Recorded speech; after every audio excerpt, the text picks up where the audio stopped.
A new breakthrough in synthetic muscle fiber allows robots to lift over 4,000 times their own weight, and it's capable of softening and hardening. No.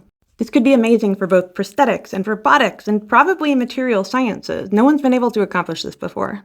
This paper also has some of the cutest diagrams that I've ever seen. I like that they used a little Lego man and these little weights to demonstrate it. When we think about our own muscle fibers, yes, there is cross-linking, but there's also chemical reactions that are going on as well. Of course, robotics are going to need to heal, but there's ways to accomplish that too. And that is exactly what they did. They combined physical cross-linking, so the actual molecules themselves, with chemical cross-linking, which also allows it to become dynamic. What robotics is trying to do more and more is make something that's capable of mimicking a human body.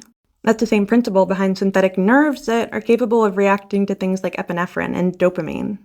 And the researchers have foreseen this being used in robots rather than prosthetics, but many of the materials that are used in papers like these are biocompatible. You lose an arm? Well, do you want one that can lift 4,000 times your arm's weight? Now, the issue of healing could very well be solved by nanobots, and technology has been getting a lot better for them. One of the issues that they need to be programmed has been solved. Giving them the capacity to function on outside forces has been very helpful. It solves the issue of needing them to be programmed. There is, of course, also biocompatible nanobots, and I just find this really funny. Yeah, sperm bots. The AI that runs my Roomba wants me to comment on this, and I don't think I can. It's not child-friendly. When it comes to this kind of technology, powering it is always going to be a really big concern, but there's been major breakthroughs in that area already. Yes, you might want to have a patch that can just go onto your fabric and that can charge itself so you can talk with ChatGPT. That is possible. But these very same techniques can be used to make robots that are energetically self-sufficient.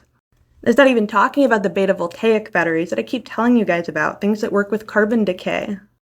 All you need is radioactive carbon and encase it in diamond, and then you can use it to power your electronics forever, or perhaps help power your robot. No, it's not radioactive, and diamonds can be made very cheaply. They're artificially inflated. Kind of like how you have sapphire phone screens, yet sapphires remain really expensive if you want like a single carat. That aside, you might be familiar with beta-voltaic batteries, and I've talked about them on other videos, but they don't give a lot of energy, but they can be a hybrid beta-voltaic battery. Meaning your Terminator robot that can lift 4,000 times its own body weight could also be incorporated with other things. There's even been progress in creating textiles that can power themselves just by existing. So you think that static works? Think about having these tiny solar panels the size of a flea woven directly into your fabric, so it's always powered. Now, part of this might sound like a nightmare. You don't really need your devices always powered all the time, so you can never escape them and talk to GPT all the time. It's also an advertiser's wet dream, by the way. It is, however, all coming together. We're getting all of these different technologies, self-healing robotics, incredibly strong robotics, being energetically self-sufficient robotics, and we're putting them into the same place. Which means we are getting alarmingly close to Terminator.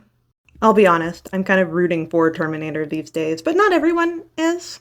Just know this. When you have soft robotics, it does kind of need to be operated by a human brain, or any brain, because AI is just remarkably not good at moving soft robotics. Which means your future robot overlords are probably going to have synthetic brains, if not actually be made of human brains. My money's on synthetic brains, because these guys can get, sepsis. The Terminator might keep you around to make penicillin. We'll see. If you enjoyed this, follow for more. I pretty much never shut up about this stuff. I'll talk about it whether you like it or not.